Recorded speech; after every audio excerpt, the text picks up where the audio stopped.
Okay, we'll just wait a minute for people to figure out that you're not Seth Rogen. I am not Lori Garcia. This is Revolutionary Roulette. Click the link. Buy the merch. Yeah, it's going to be a long time before we have merch. Click the link. Buy the merch. It's excuse me. We are talking about the plight of women's this week. Yep. And probably next week. And it's Cyber Tuesday. Giving Tuesday. What's Cyber Tuesday? No, yesterday was just Cyber Monday. Oh. Hey, man, did you Google this shit after the show? Some dude called up to the radio today, and he was talking about if it wasn't for such and such being accused of something having to do with Jerry Ryan of Star Trek and how it directly correlated to how Barack Obama won his presidency. It is so crazy. It isn't true, but just the way they piece things together, like because somebody made a pass at Jerry Ryan, which was on Star Trek of some sort, they couldn't run for a political seat, which left Barack to run basically unopposed, etc., etc. And they go in more in depth about it. Obviously, there's some interesting facts in there. It doesn't mean that's the reason that there's parallels to fucking there's parallels and coincidences that are really interesting. Let's just put it that way. I've never watched Star Trek, so neither have I. But I heard it is like a socialist leaning television show. There's a lot of those, but I love Newsroom, and I heard the same radio show shitting all over Newsroom about because Aaron Sorkin is like the libtard fucking architect. Well, archetype. And he's wrote some genius material. Like, even if you take Newsroom out of it and you take the West Wing, which I think he had something to do with. Yeah, dog shit. Sports Night was fucking fantastic. Never seen it. There was one of his first works that he got like really famous for. I remember being like, "Oh, he did that. Oh, that was really good." So it was like he blew his proverbial load on whatever one of his first works was. I think it was a movie. And at the time I liked Newsroom. But now that I think about it again through this lens, now that I'm grown and woke, it's I could see it being just like fucking cringe fest. So speaking of cringe fest, woke is the most cringe fest word because white people co-opted it. They stole it from black people. Again, it is more cultural appropriation. It was perfectly good and fine when it was only black people using it, but liberals took the word over to say like, "Oh, I'm woke now." When just the fact that you're saying woke means you're not. That's the problem with it. To me, people that go around talking about how woke they are individuals that are specifically trying to point out the lack of knowledge in others or the ignorance in others, instead of using it as a teaching moment. They use it as a "I'm smarter than you" moment. Yes. So woke is essentially the left's battle cry for "I know more shit than you, and here's how I'm going to show it." Whether it's a white, black, brown, Cuban, Asian, whatever the fuck. Yeah. my buddy Binky, old baseball teammate of mine, says I stay woke.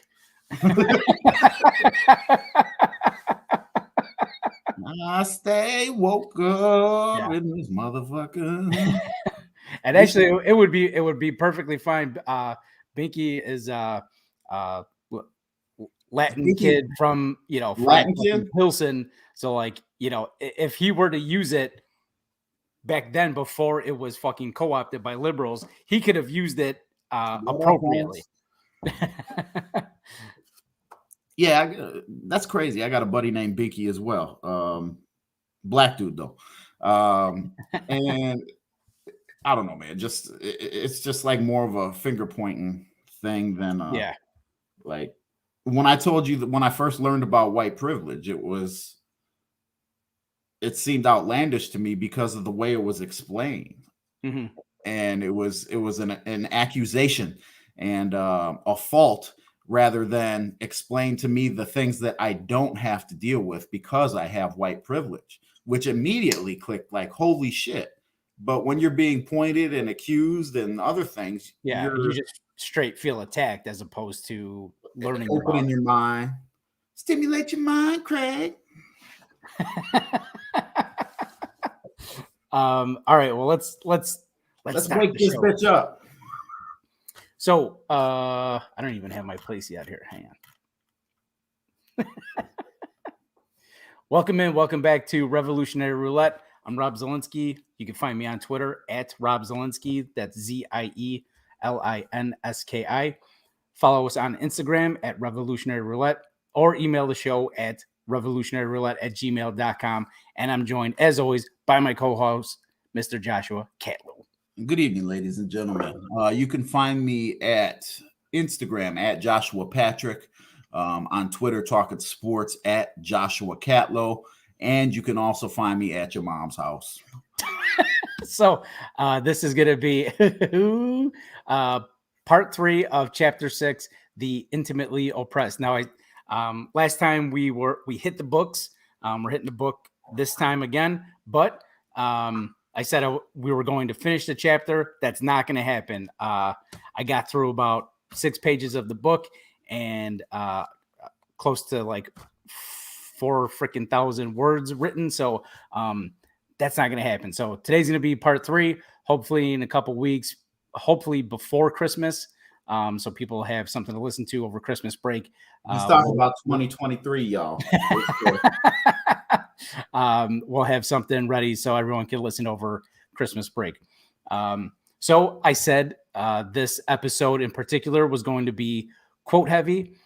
So let's get to it. From Zinn, quote, "Between the American Revolution and the Civil War, so many elements of American society were changing. The growth of population, the movement westward, the development of the factory system, expansion of political rights for white men, educational growth to match the new economic needs, that changes were bound to take place in the situation of women." And because women worked all those jobs in the pre-industrial America we mentioned last episode, as well as tannery managers, tavern keepers, newspaper publishers, and plenty more important jobs, this practical need for women to work, to be in the workforce in a frontier society actually helped to manufacture not enough, but some measure of equality. Yeah, this was a complex time for women, to say the least. It was one of them things where it was almost damned if you do, damned if you don't. You had responsibilities at the house. Obviously, that's the way women were first looked upon in this country, to be homemakers. And then they were also getting ready to start being pulled from the house and the home and expected to go carry their weight in different labor situations, as we'll get to in a few pages. But a complex situation for the female gender, to say the least. That's right. So, of course, as more women were getting out of the home, as you mentioned, and into the workforce, this scared the shit out of men whom had dominated the world of labor. So these men, out of fear, came up with propaganda that somehow worked on a lot of women, unfortunately, that even though there was this sort of loosening of the family with women being out in the world earning money, that there was still this idea of the quote unquote the women's place, like as in a woman's place in the world, which it was that they ought to be submissive to men and be in the kitchen when they're not out working. And that was taught in the church, in the school, on the streets, in the alleys, wherever. It was taught everywhere, and that was your place as a female in this society, was to be essentially the spine of the family and the backbone of the family, but get no justification, no recognition, or not that that's what women do things for, but it's always nice to be recognized as being a strong, functioning member of society, let alone being the backbone of your own family. Right, and just being appreciated. Exactly. And that goes a long way, man. I work a job that I fucking hate, and everybody that's watching can agree with this shit. And it's like, I've gotten one compliment in 5 years. Damn. And it was fucking amazing. And I told him that. And as soon as he said what he said, I was like, thank you for even saying something like that, because I've been here 5 years and that's the closest to go. It goes a long way, man. I'm veering a little bit too far off topic, but all this stuff happened. That's good. You're connecting with, with women back in the day and today, you're just showing your relationship. Exactly. And this is well before Rosie the Riveter and things like that, which would have been a perfect timing for their propaganda to come and kind of strike back against the male fist that they tried to throw down. But that came later. So, and again, the indoctrination of women began early and often, like you mentioned, in the church, in school, within their own families.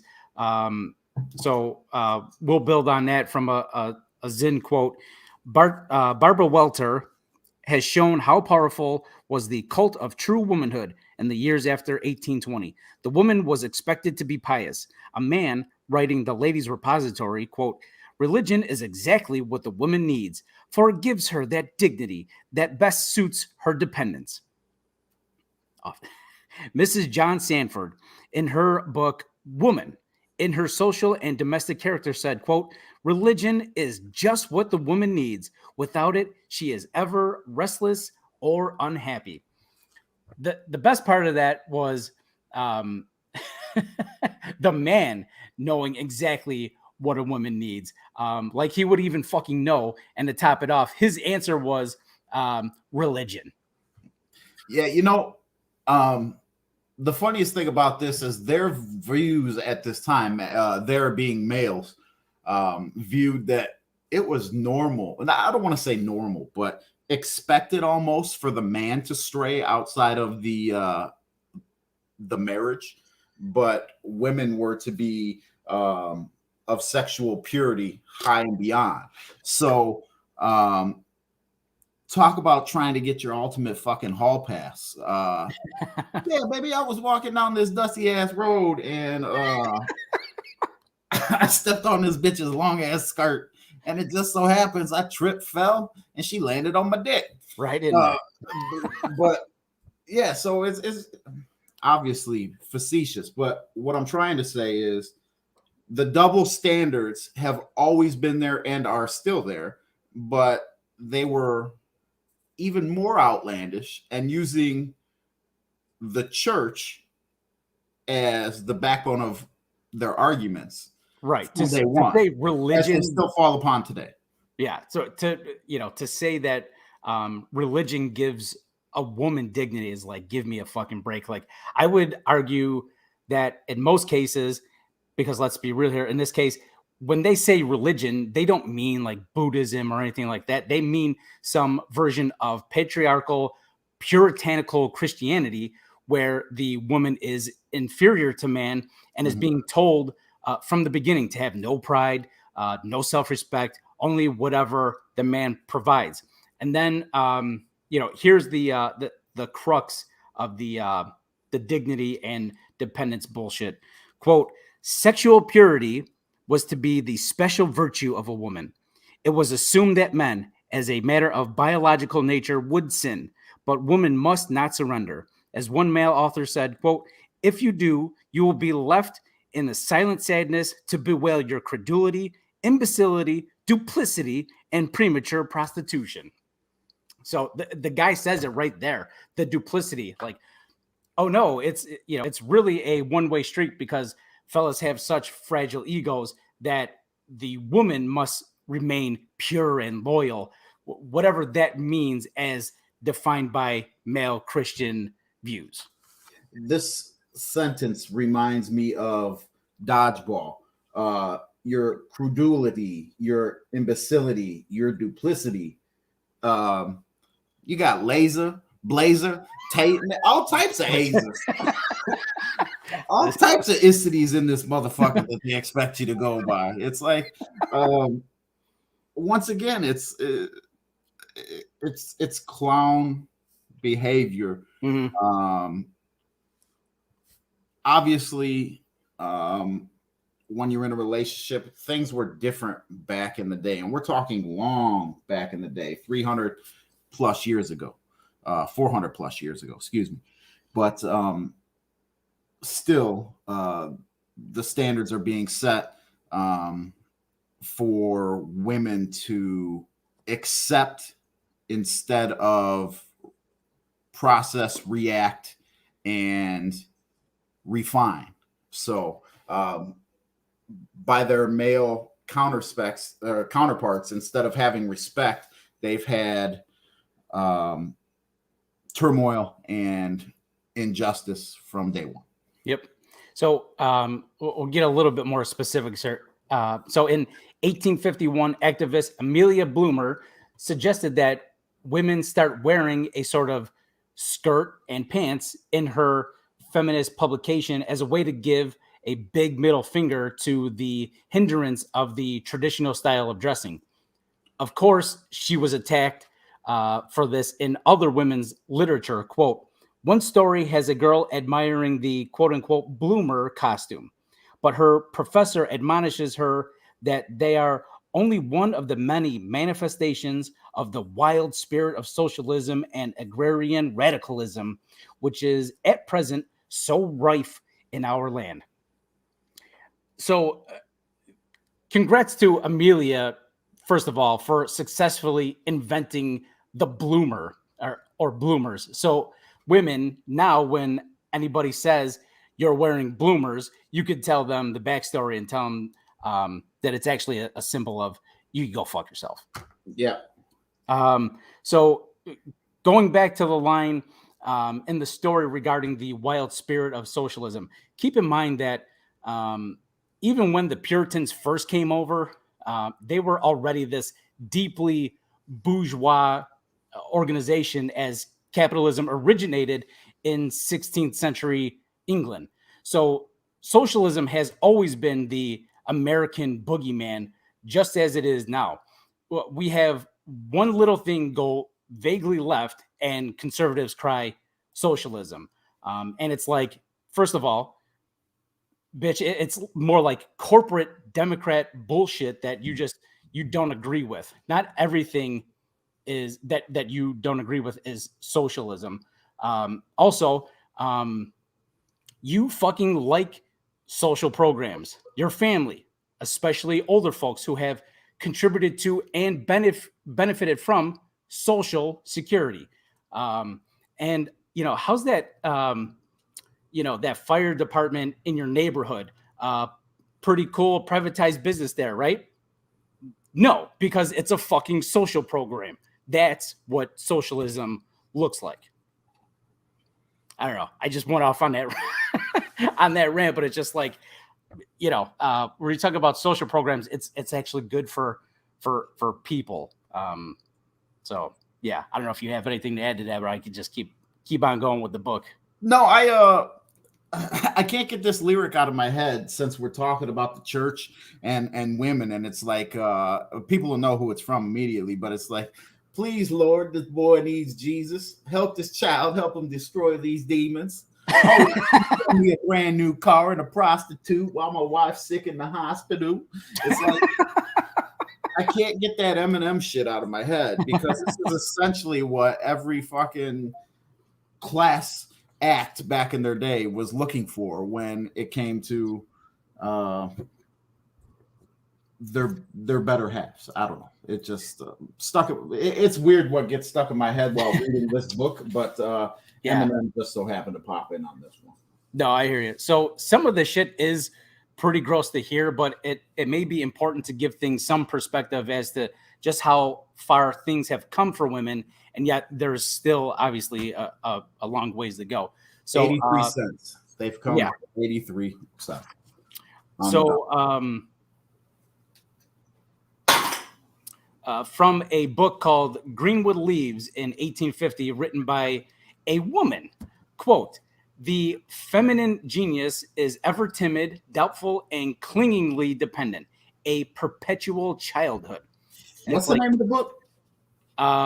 Greenwood Leaves. So this, for a woman to say this back then, the indoctrination was working, and it's just like, are you kidding me? Like a perpetual child? Like what the hell? Like, right? Adults don't want a child as a partner. We don't want to deal with more children. Adults want to spend the rest of their life with another adult. Correct. So another excerpt from 1830, work entitled "The Young Lady's Book." Quote, "In whatever situation of life a woman is placed from her cradle to her grave, a spirit of obedience and submission, pliability of temper, and humility of mind are required from her." So if you've ever wondered why things were so bad for women throughout history and why things still are where they need to be when it comes to men giving the proper respect and understanding to women, here's part of the answer: bullshit writings and, again, indoctrination like this. And there's popular male figures who are intellectually dishonest, people like Jordan Peterson, still spewing this kind of rhetoric and getting millions of views on YouTube. And it's all just so disappointing. The first book should be renamed Gringo Please. But just a thought. So we're talking about the 1820s and 1830s here, and women are now being leaned on to be patriotic, to be wife, to be mother, to be family nurse, to be head chef, the maid, seamstress. But what they shouldn't be doing is a book learning. So most people believe that women shouldn't read too much, or for sure shouldn't be reading specific books. They shouldn't even be available to them. So a lot of women started writing their own works, whether they were sermons, poems, essays, novels, or manuals on the woman's role when it comes to family and children. In a way, this was really empowering for women. However, it was also tragic in that most of it had to do with these indoctrinated thoughts of the women's role, like we just discussed earlier. So from Zinn, as Zinn puts it, quote, "Perhaps it made acceptance of the new economy easier to be able to see it only as part of life, with the home as a haven." In 1819, one pious wife wrote, quote, "The air of the world is poisonous. You must carry an antidote with you, or the infection will prove fatal," unquote. All this was not, as Cott points out, to challenge the world of commerce, industry, competition, capitalism, but to make it more palatable.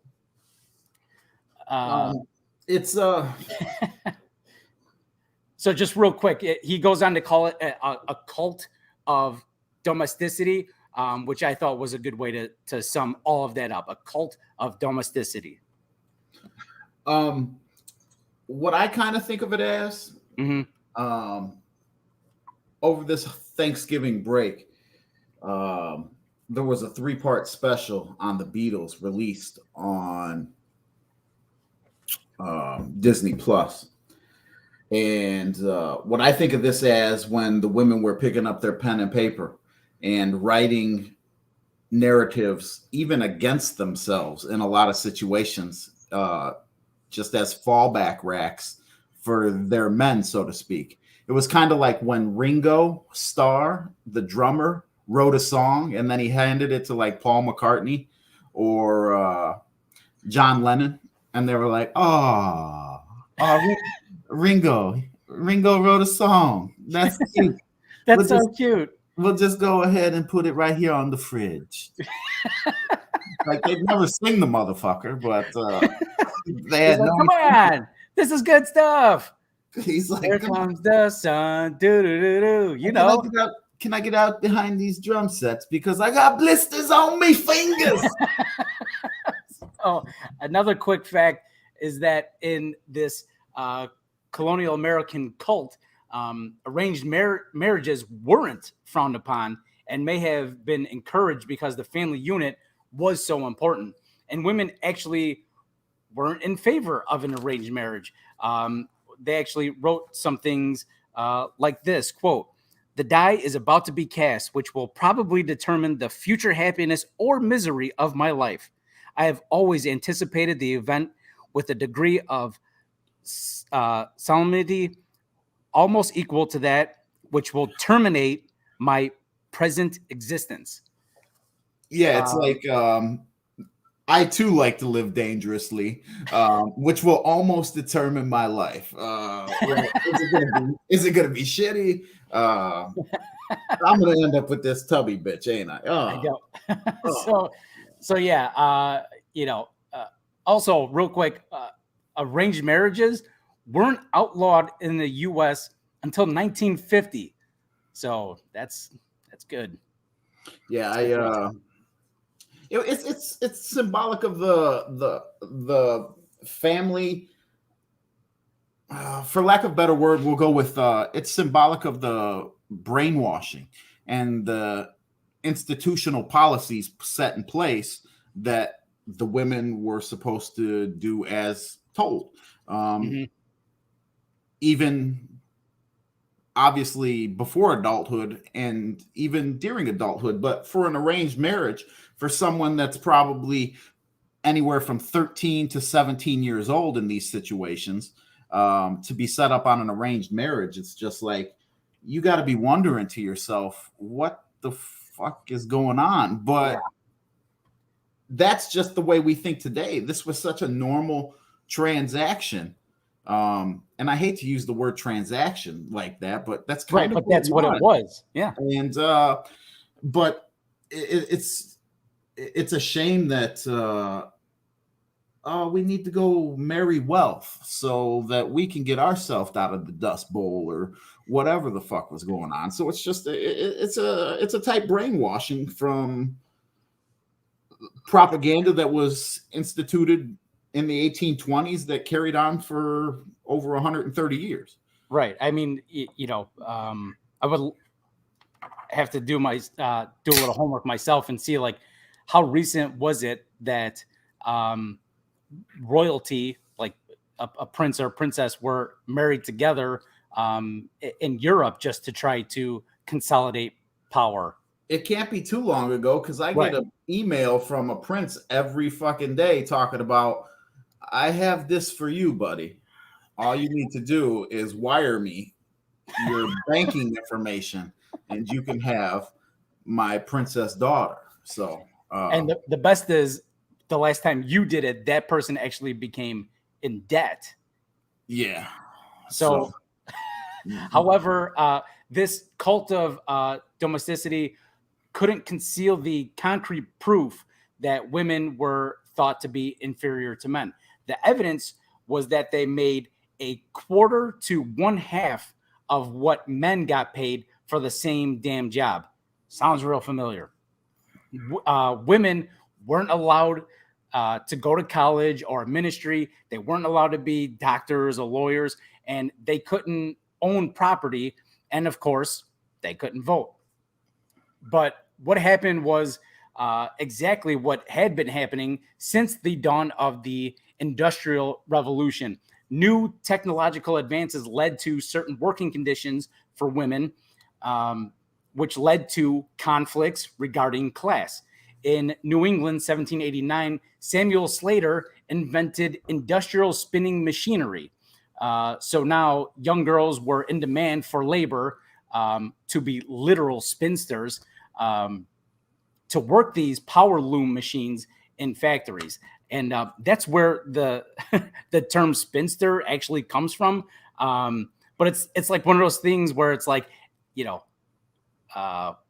if I were to give you the nickname Tiny, because, you know, obviously the demand was for younger women to be able to use, operate these huge sewing machines, these looms, and be called spinsters. And now, obviously, that's in reference to a woman, you know, an older woman who isn't married. Right. So you pack all these young women under one roof, and you know they were working in shitty work environments. And of course, it was for slave wages.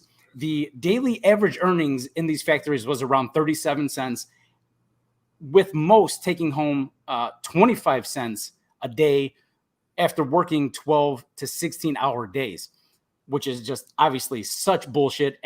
But that's how you create class struggle. That turns into class conflict, and hopefully then class consciousness, which we preach here all the time. So this set the table for this. Quote, in Pawtucket, Rhode Island in 1824 came the first known strike of women factory workers. 202 women joined men in protesting a wage cut and longer hours, but they met separately. 4 years later, women in Dover, New Hampshire struck alone. And in Lowell, Massachusetts in 1834, when a young woman was fired from her job, other girls left their looms, one of them then climbing to town pump and making, according to a newspaper report, quote, a flaming Mary Wollstonecraft speech on the rights of women and the inequalities of the moneyed aristocracy, which produced a powerful effect on her auditors, and they determined to have their own way if they died for it. If they died for it, everybody, including myself sometimes, needs to understand that people fucking died so that a lot of us can have weekends off, so we can have holidays off, so we can work 40-hour weeks with lunch breaks, and just, regular breaks throughout the day, amongst other things. I've mentioned it before, but please look up the May 4th, 1866 Haymarket Affair in Chicago. People literally died fighting so laborers would only have to work 8-hour workdays. There's a couple things I wanted to touch on. You were talking earlier about women not having the right to vote, and 'tis the season. Let's be honest. Unless you're voting in a local election at the very bottom of levels to try and make change, it's the adult equivalent of writing a letter to Santa Claus. It doesn't do any good. It sucks to say that, but we're watching it happen right before our eyes. I mean, everybody. Donald Trump still received more votes than anybody has ever in the history of the United States, except Joe Biden. So a lot of people were strictly voting for the lesser of two evils. I guess what I'm trying to say is, for women to not have the right to vote, even if they did, nothing would have came from it anyways. And that's not a knock on women. That's a knock on bureaucracy and bullshit that was put in place. Secondly, we always say the term, as men, have the balls to do something. You know what I mean? Well, shout out to these women in 1830 in the two different situations. The ones that walked out of Pawtucket, Rhode Island, to have the labias to stand up to these fucking owners and just like, fuck you.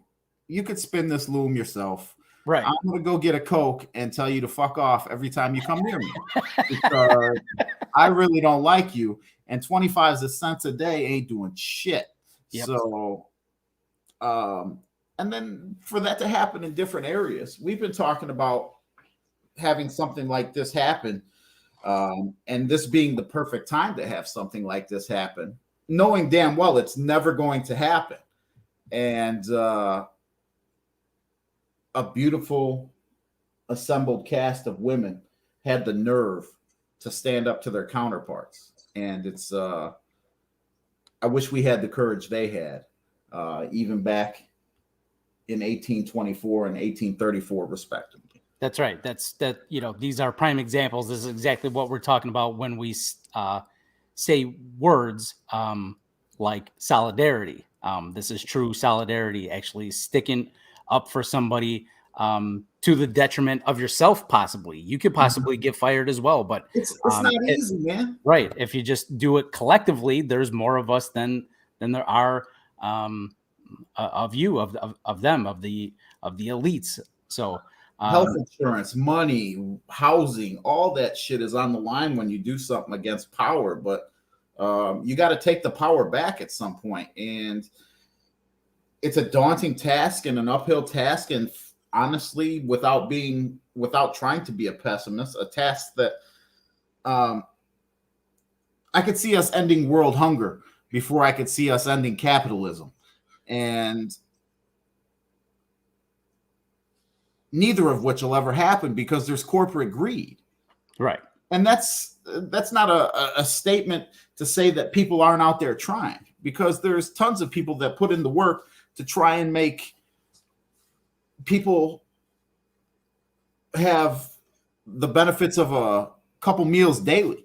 But what is also in place is people that let money talk and bullshit walk and will never do anything without the backlash of having something put in their pocket, if that makes sense. No, that's right. Yeah.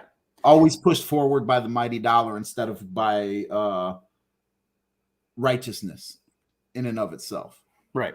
So now we have some first and secondhand accounts about working in a factory system from a woman who was an actual woman reformer activist at the time. From Catherine Beecher, quote, "Let me now present the facts I learned by observation or inquiry on the spot. I was there in midwinter, and every morning I was awakened at 5 by the bells calling to labor. The time allowed for dressing and breakfast was so short, as many told me, that both were performed hurriedly. And then the work at the mill was begun by lamplight and prosecuted without remission till 12, and chiefly in a standing position. Then half an hour only allowed for dinner, from which the time for going and returning was deducted. Then back to the mills to work till 7 o'clock. It must be remembered that all the hours of labor are spent in rooms where oil lamps, together with from 40 to 80 persons, are exhausting the healthful principle of the air, and where the air is loaded with particles of cotton thrown from thousands of cards, spindles, and looms." So can you imagine the air fluctuating through these facilities? No. Take away the tragic nature for a moment, if you will, and it's going to be not as drastic, but similar to the cloud of dust and rubble we saw 20 years ago when 9/11 happened. And that big cloud of dust came through.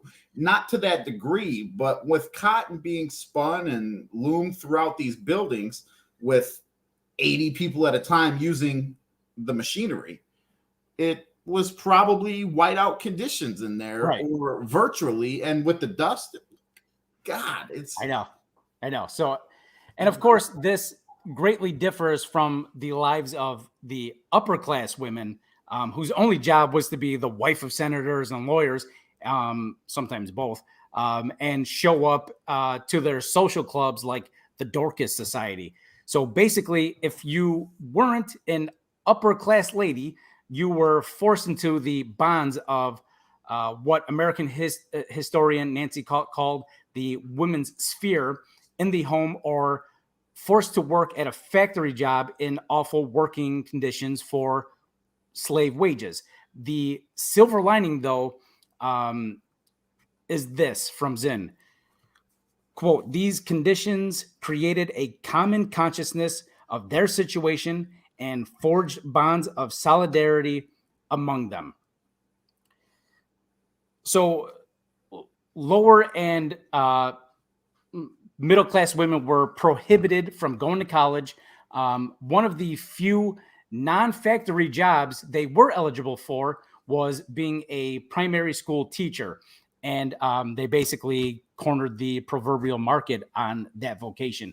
And because women were in this educational environment for children, they read more and educated themselves more and made more connections amongst themselves.